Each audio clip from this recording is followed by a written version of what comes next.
Sure you can see through the end of the silencer.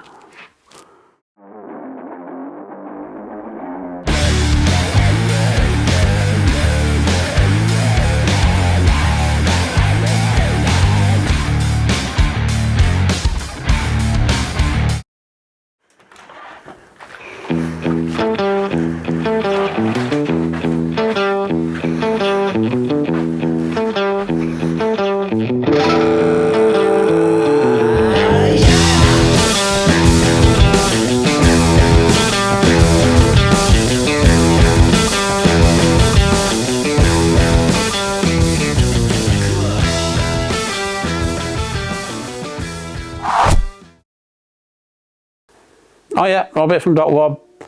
This is episode 22 or something, I think. In this one I'm going to show you a few bits and pieces we got going on. First off, we got a couple of really nice, if you like them, Husqvarna. This is a CR500 85. That's an XC500 85. I used to have one in 85.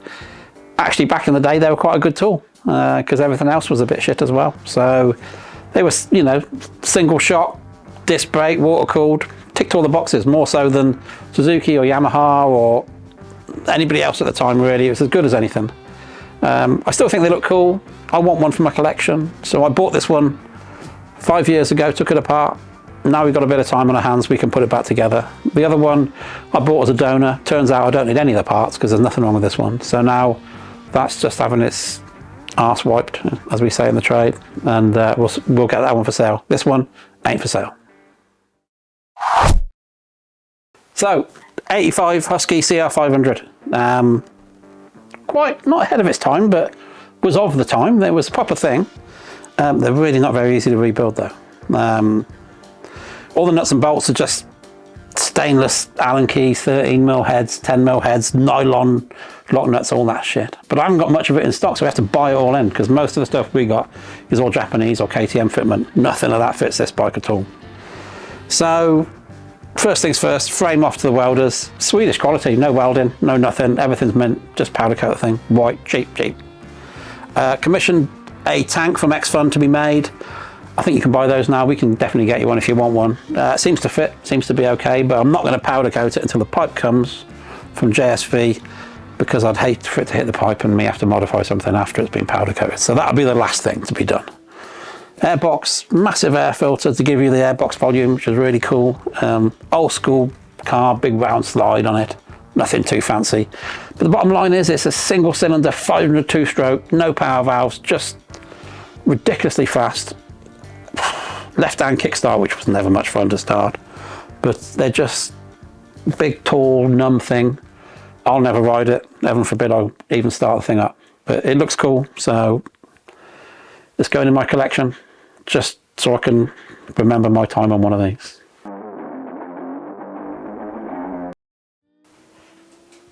So one of the biggest ball aches on this was actually the wheels. The rims on these Nordisk rims, they crack. They're first Husky, everything's mega quality, the rims maybe not so much, so they all crack. So we've had to weld the rim, redress it all up, re-anodize it, then new spokes, powder coat the hub, the whole shebang. Problem is with the spokes is they have a 90-degree turn on them, which is a real ball ache, and they go like this direction. So you have to build the whole wheel, cable tie the spokes in place with the 3 crossover, then place the rim on and build it up. That was hard work. The front looks easy. Not so much, because the spokes I bought were like 2 different sizes. Turns out you need 3 different sizes. So Talon hooked me up. I ended up pulling my hair out. I tried it for hours, about 4 hours. I was about to throw it through the window, but Talon hooked me up. They laced it up. It's all true now. So the wheels are good. New tyres on it. New brake shoes. New sprockets. Everything good to go. Brand new, ready to go.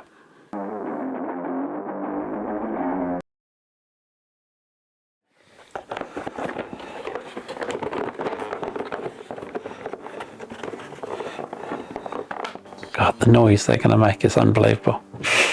So the Husky was ahead of its time really, because it was the first bike to have the air filter accessible without taking the seat off and dropping crap in there. Also the size of it, because they had to get the really essential airbox volume, which is the volume between the inside of the filter and the back of the carb slide. which incidentally was all these people who make all these AF bikes go wrong, because it's so close, massive air filter makes it up. So what you do is you basically, there's a little screw on the front of there, 2 clips, side of the airbox comes off, and you've got your massive filter. So for this build, I commissioned aluminium tank to be made. I think you can buy them now, but I got the Ali tank made because the white on the standard tanks just gets manky, and anybody who's got a nice one, they want thousands of pounds. I ain't paying that. So we got the Ali tank made. There's a few more little mods to make because at the moment it hits the head. We'll modify that a little bit. We have to modify the rad shrouds because on the production one they go into a slot. So we'll put some rubber grommets in there. It should all be good. I won't powder coat it till the last second because I want to make sure when the new JSV pipe comes, nothing hits, nothing's touching before we get it powder coated. And lastly, you'll have some stickers on it. Yeah, it's a unit. Nice kid though. Really nice guy. Really enjoyed his company at VMXdN. So front pipe's going to be handmade by JSV. Silencer I managed to save, the standard one. The only problem was the end was a bit chewed up, so I did panel beat the end a little bit. I cut 15mm off the end and re-drilled some new screws so it looks nice and new. Obviously I have to shorten the tube on the inside a little bit. These bikes came standard with Öhlins shocks, being Swedish. This thing's been apart so long. To be honest, I think it's a bit short. I don't know why it's short, because all the same bits went back together, so I think a bit more investigation in that. But powder coat the frame, plated it all up. There's a new knob on the way from there. Forks are Husqvarna own make, really basic, but they work really, really well. This was the first disc brake, so quite advanced for its time. A bit grabby if I remember rightly, better than the back brake don't work worth a shit. Engineers over here. Where's my coffee anyway? I thought you would be coming. No. So on these, it's very weird. The seat attaches to the bike with the rear fender attaches to the seat. This is the wrong seat cover, so that's going to come off. MXA will do me the right seat cover. Foam's still good to go. The hardest bit to find on these is the side panels. So we've got a couple of sets to pick from. We're just gonna have to make the best we got because the aftermarket ones are fucking junk. So we're gonna have to just clean up. I'll speak to Keith Ree, see if he can clean up the standard ones for me, give them a polish. Because this thing's gonna go in my office. So that's enough with these Huskies for now. I've got to tell you, I can only work on them for a couple of hours a day. They do my nutting. So I'm more motivated. 2 hours, I'm done. I've got to go and work on something sensible. So let's go over to the Blue workshop. I show you some of the R&D stuff we're working on.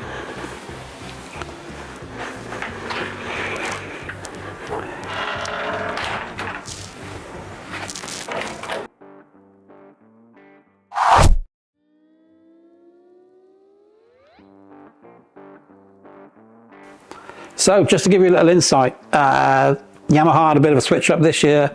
So the Kamea team, which were the MX2 team, have now gone to run the MXGP team, which is the 450s. We happened to be filming on the day that these were ready to go. So this is their order for a year. Today we've shipped KTM Factory Racing, which is also Gas Factory, and Husqvarna Nestan. And because we signed a non-disclosure agreement, I can't show you what they've had, but this is the Yamaha stuff. So rest assured, the KTM Husky gas order was big.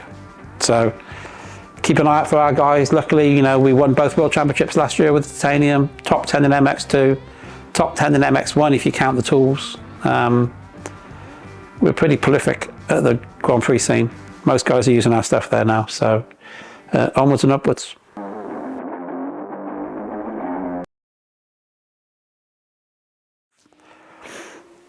Okay, also we're working on a new billet titanium foot peg. First off's going to be for the Hondas. So this is a HRC peg, which was fitted to the Rocco bike. Problem is with HRC pegs, they use a HRC hanger. So we had to redesign the peg to take the production Honda hanger so we can keep the price down. We do have titanium hangers for these. So basically this is a plastic 3D printed version, which is that portion of the HRC peg with the production mount. So you can see it goes on the bike, so we can make sure fitment, angles, all that stuff. So this just goes on there. Sits right, looks good, operates properly. Wouldn't want to stand on it though. But this way we can approve it before it gets made. So this is, we're trying to get ahead of ourselves for 24. But the summer's going to be ever so busy. Can't really tell you why yet, but it's going to be a little bit off the hook. So I'm trying to get the bikes built. This is a 252 stroke we're building, 2002 we're building for Mike Brown. He is now contracted to Triumph, so we have to build the bike in accordance with his contract. So bike's being built black and it won't have any other brand logos on. So start off, frame gets stripped, we weld the lugs on for the skid plate, new steering stops, steering damper, check everything out. We do gusset a little bit around the top shock mount. Then it gets powder coated. And you also see that I have removed the powder coat from all the mounts, all the electrics, so you get a good earth and the thing won't rattle itself to bits by bolting through soft powder coat. So frame's ready to go. First week in January. The target is to have this bike on display at the Telford International Bike Show, second week in February. Fingers crossed we should get there. So for this bike we're using our custom made aluminium tanks with the airbox vent holes which come out into the airbox, provide nice cool clean air. Flush fit gas cap and the special vent so it doesn't splash down the front fender. The steel frame tanks are different to the aluminium frame tanks because they're actually wider here on the steel frame. So you have them custom made for the 02 to 04. The 05 onwards won't fit. So that is basically going to be on there, about there. So it's going to look pretty cool. This one's going to have KYB forks with our billet feet, Olin shock, and at the moment we're midway through the modifications on the swing arm. So the swing arm's midway through being done. First job, strip all the metal bits, steel bits off, get the swing arm dipped to get all the anodizing off, replate these plates, put it back together. At the moment there's no bearings, no nothing, it's as bare as it can get. We cut a tube to replicate the rear wheel, tighten it all up so when it gets welded it doesn't warp or distort. Engineer boy makes a new rear brake carrier bracket. We've cut the old one off. We're running the more modern YZF rear brake, 245 rear disc.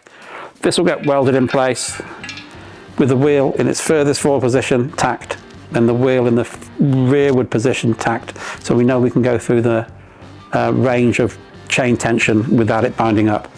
So that means we can run a YZF wheel, big brake, and then I'll do the fluff and buff on the swing arm, which I will actually show you what we do on the next episode. So that's it for another episode of DocWob TV. We're back on it, flat out. We've got so much stuff to show you.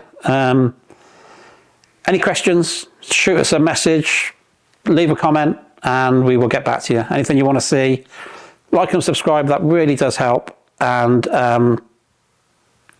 thanks for watching, that's all I can say. Thank you.